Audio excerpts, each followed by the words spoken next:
We've all seen the Hollywood version. The tough-as-nails protagonist survives a 10-year stretch, earns a law degree behind bars, and walks out the gates with a heart of gold and a perfect future. But if you've actually spent time inside, you know the reality looks a lot less like an inspiring montage and a lot more like a slow-motion train wreck. I know this because I lived it. I spent years battling addiction, and my reward for that medical crisis was a courtroom and a cell block. This graphic illustrates a simple comparison.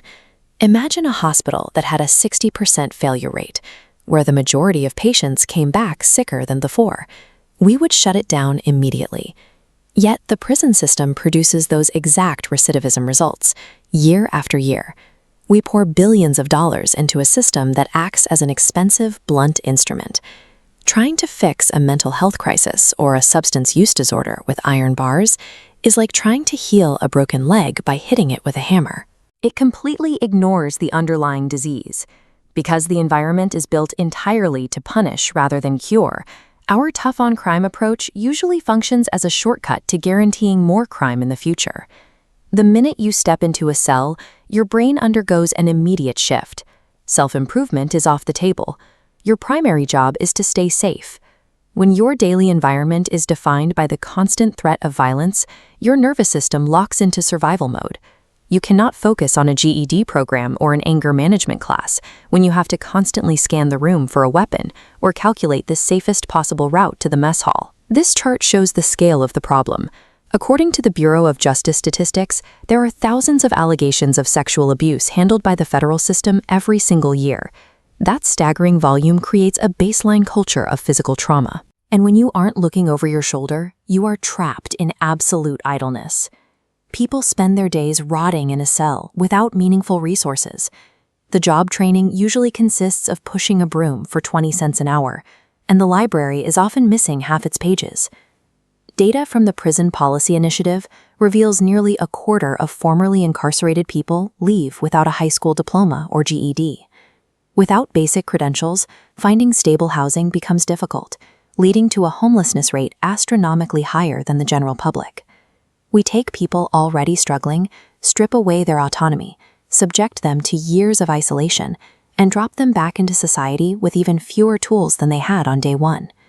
That trauma follows you out the gates. Psychologists refer to it as post-incarceration syndrome.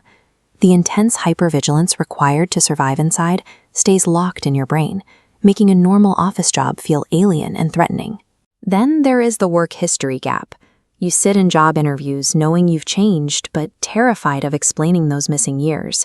It creates a specialized depression, knowing society still views you entirely as a file number or a 5-year-old mugshot. We can hold people accountable without destroying their futures if we treat addiction as the medical condition it actually is, rather than a moral failing. A review by the Stanford Network on Addiction Policy shows that drug courts can cut recidivism by up to 50% when compared to traditional jail time. They achieve these numbers because they treat the root cause. They use a combination of strict supervision and actual human support, forcing individuals to face their demons instead of locking them in a cage with them. Addressing the actual psychological drivers costs a fraction of the price of incarceration, and it reliably returns a functional, contributing citizen back to the community. The American justice system has to decide what it actually values.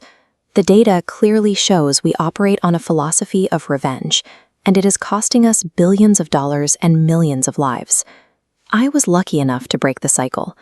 Today, I'm 6 years clean. I have a career, and I have kids who don't know the old me.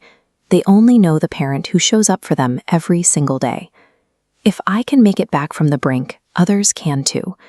We need a system that actively accommodates that immense human capacity for change. That requires shifting our investments away from steel cages and putting those resources into clean slate initiatives, policies that help people legally seal their records, bypass housing barriers, and access real job training. When someone makes the hard choice to do better, society shouldn't stand in their way. We need a system designed to help people stand back up, instead of one built to keep them pinned down.